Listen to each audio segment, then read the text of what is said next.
What up, everyone? This is Chris Hitchell here, and welcome to the first installment of my franchise assessment series. This is going to be a series where in each video, I'm going to be talking about a certain franchise, the current state of that franchise, where it's going, its future, and all that good jazz. And in this first installment, we're going to be talking about a series that I already do a lot of videos for, and a series that's sort of near and dear to my heart, and that's the Transformers series. Um, in terms of the current state of this Transformer series, which, if you've seen my videos, I do a lot of videos for this series, and I do consider myself a fan, even though there's, of course, no shortage of flaws in these movies. The current state of this series, to put it bluntly, is quite bad. Quite bad from two main perspectives: from a quality perspective and from a box office perspective. Now, as I just said, I am a fan of this series. There's a lot of elements I do enjoy, mainly the effects, the robots, the story elements here and there when done right, and I do legitimately enjoy three out of the five movies all the way through, and that would be the first movie, Dark of the Moon, and Age of Extinction. And the other two, while I don't think they're good movies, they do have flaws. But anyway, that those are my basic thoughts right there. But this has obviously been a series that has struggled to get good reviews after that first movie. These movies have just gotten dreadful reviews. Well, maybe not Dark of the Moon wasn't all that dreadful, but the other three, really bad. And Transformers: The Last Night, the most recent installment, 2017's own Transformers: The Last Night, got the worst reviews of the series. And the thing is, I always knew that the reviews would catch up to this series one day. I mean, there's only so many times you can put out a movie that just gets such bad reviews that people will eventually stop going. And that will lead me to my next point is that this series was always the benchmark of a series that's a critic proof series, if you will, a series that can just thrive even though critics just completely trash the series. Well, that finally ended with Transformers: The Last Night because that movie took a big nosedive from the previous film's box office. The previous films, or well, at least the last two films, Dark of the Moon and Age of Extinction, each made $1 billion easy. And Transformers: The Last Night took a huge nosedive, only did 600 million worldwide, and in the US was quite frankly a bomb because it only did 130 million on a $217 million budget, which for this type of movie is obviously very bad, especially given the standards of the previous films. And it really just goes to show you how badly they fucked up a series that was a guaranteed 1 billion at the box office. And Transformers: The Last Night's performance was really at the box office was just a referendum on what the general public thinks of these movies now. Like I said, there's only so many times you can go out there and put a movie that just gets trashed before the audience just decides, you know what, I ain't gonna see this no more. And that finally happened to Transformers.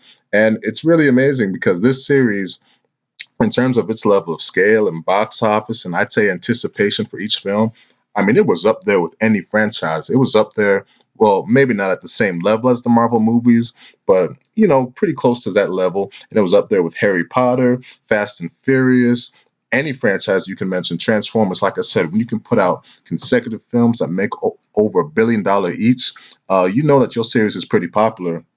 But this past year has just shown that really things have just turned in the opposite direction for this series. And the main part where I think this series went wrong is quality.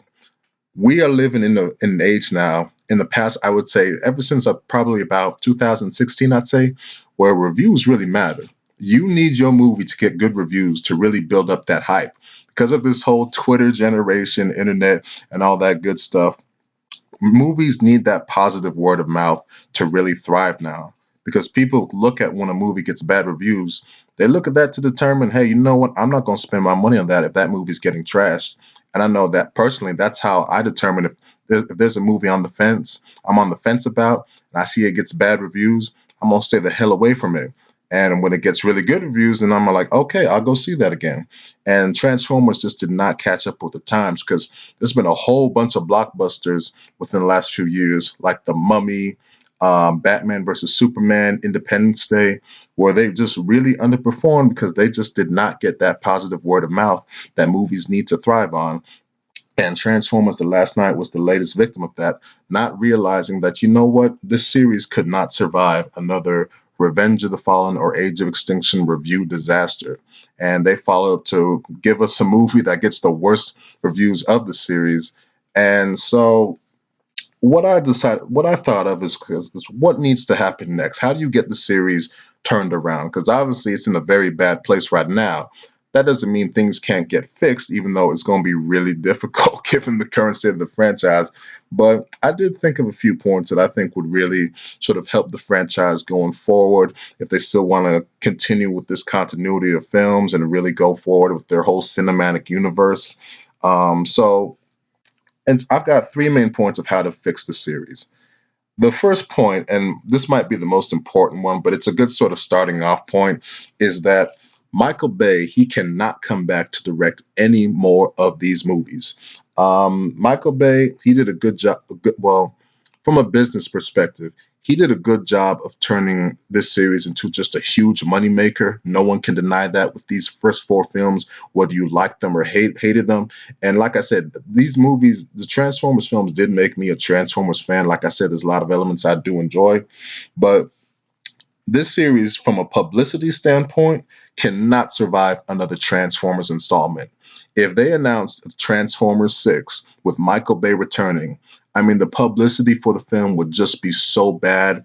It would just get shitted upon.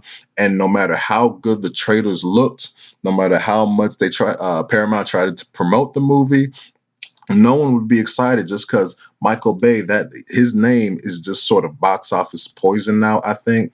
I think that's what happened with Transformers The Last Night. And his previous film before Transformers The Last Night, 13 Hours, that was a domestic bomb also. So I think his name is starting to carry a little bit of stink.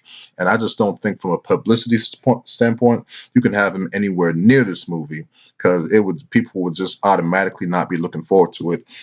And one of the things I've really noticed about the Bumblebee movie coming up is that people are a lot like online pundits, film personalities on YouTube, like the Screen Junkies gang or the Collider Videos gang. They actually talk positively about the Bumblebee movie because it has a new director, Travis Knight, and I'll get more into that later on. But you can feel that there is a more positive energy about that movie because it is not Michael Bay, so he cannot come back from a publicity standpoint for the future of the series in terms of directing anyway. He can stay on as a producer or whatever in the background and do whatever he wants. But also just from a quality perspective, I've never been adamant about Michael Bay kept coming back or not to direct a film. Like I said, I did enjoy a lot of what he did with those first four movies. I do think though Transformers: The Last Night sort of cemented for me that he's just not a good storyteller, or just can't tell a good story no matter the script. Now I'm not saying Transformers: The Last he was given a great script to work with Transformers: The Last Night, but oh my God, the middle of that movie, the storytelling is just horrendous. It's just so damn bad. One of the middle of that movie is one of the worst movies I've ever seen. And it was a shame because I actually thought the movie got off to a pretty good start that first hour, but just the middle portion of that movie just stunk to high hell, and it's inexcusable. I don't care what script you're given, you got to make a better movie than that. So Michael Bay, spent 10 years working on this franchise. I don't think he don't need to be directing anymore. He needs a little bit of break, so he needs to be in the background. So point number one, Michael Bay cannot come back to direct any more of these movies. The second point, and this is going to be a smaller point, but one that I think is important, they got to cut down on the runtime for these movies. These movies, like the last four sequels, average like around 2 hours and 30 minutes. I mean, come on, man. Most blockbusters have no business being that long, and especially a franchise like this, which is going for more style versus substance anyway. I mean, come on, man. Just make a good 2 hour movie in and out, and that's it. Have some explosions. Let's have some fun, and then get out. Okay, this shit don't need to be 2 hours and 30 minutes. Certain movies can get away with that, but not this series, especially given the quality and when it currently stands with critics. You got to make something that's a little more breezy, fast to go through. Personally, to me, that it doesn't even have to be under 2 hours. I always think like for these movies, maybe like 2 hours and 15 or 2 hours and 10 minutes, something like that, around the length that the first movie was. I mean, that would be perfect. So something in that 2 hour and 10 range, that would be good also. So cut back on the runtime. That's the second point of how to get this series turned around. And the third and most important point of how to turn this current series around is that, most importantly, the Bumblebee movie has to be good. It's got to be a quality movie, man. It can't be a movie that's getting no 15% on Rotten Tomatoes. It can't be a movie that just like it's got to be legit good. It's got to get legit good word of mouth. And if we are going by Rotten Tomatoes, I would say for this series, it's got to get at least into the 70s to have a real positive, legit, good, positive buzz going on about it. Just because you need a movie that really turns the franchise around. Now, the thing with this movie, Bumblebee, is that it's not going to be in the same vein as the other Transformers films. Just it's not going to be as big in scale. For those of you who don't know, it takes place before the previous films, Transformers One. So it's telling a story in the 1980s. About Bumblebee, him on Earth with some new human friends or whatnot, but it's going to be a lot smaller. There's not going to be as many robots and whatnot. And I do think it can tell a quality story. I do like the movie version of Bumblebee. I think he is a really fun character. I enjoy him. I know some people get a little tired of him, but I really do dig him. I thought he was good in Transformers: The Last Night, as flawed as that movie was. So they can tell a good story with him. I mean, you can make a good story out of anything, but I think a story with him in the 80s has some potential. Now, at the time that I'm actually making this video, we actually do have an official image from Bumblebee that came out from Hasbro, sort of an image of him from a toy box got put out. And now I'm really not sure what to expect from this movie in terms of its look and feel, just because when you look at Bumblebee here, the aesthetic is quite different from what we've seen in the previous movies. It's not as detailed. So it does. He looks younger, but like I said, the main thing is that the aesthetic is just so like sleeker and less detailed from the previous movies. And I think that might be because of the lower budget. This movie, Bumblebee, it's only got a $70 million budget, which is sort of chump change compared to the previous films. The previous films each had besides the first one, had over $200 million budget each. So that'll be really interesting to show how they do this movie. But if we're assuming that they can still give us a good version of Bumblebee, and like this image, it's a toy image, so maybe the next he'll be more detailed in the actual movie. If they can just make good use of the budget, then they should be able to tell a quality story. I do hope we do get a decent amount of Transformers action. They better not hold back on the robots in this movie, just because that's the worst thing you can do with a Transformers film to me. But this movie, it's got to sell itself on being something different. It can't sell itself on mayhem, explosions, hot chicks, none of that stuff. It's got to just be the buzz. Has got to be just a legit good movie, and preferably something that's a little more family friendly than what we've gotten in the previous films, which, it's not like they were rated R or anything, but I think something that's aimed as more of a kids film could be more beneficial to this movie. And its release date doesn't come out till late this year. Doesn't come out till December. It opens up the same date as Aquaman, so that'll be interesting. But we've seen recently that December films, they can really thrive. I mean, all the Star Wars films have really thrived at the box office in December. These recent Disney Star Wars films, and the biggest what the hell of the whole of all last year has to be Jumanji. That film absolutely eaten it up. And it was released like on right around Christmas also, and that film has got over $300 million domestic. Who the hell saw that coming? So that shouldn't be the expectation for Bumblebee, but if it's a quality movie, hey man, it should be. It could make a decent amount of cash and do well throughout the holidays if it's something that people want to go back and watch and is actually quality. So those are my three main points of how to fix this current series going forward. One, Michael Bay can't come back to direct anytime soon. I mean, like anytime soon. I'm talking at least 5 films in this current series. He's got to stay away from, cut back on the run times, and then Bumblebee has to be a good movie.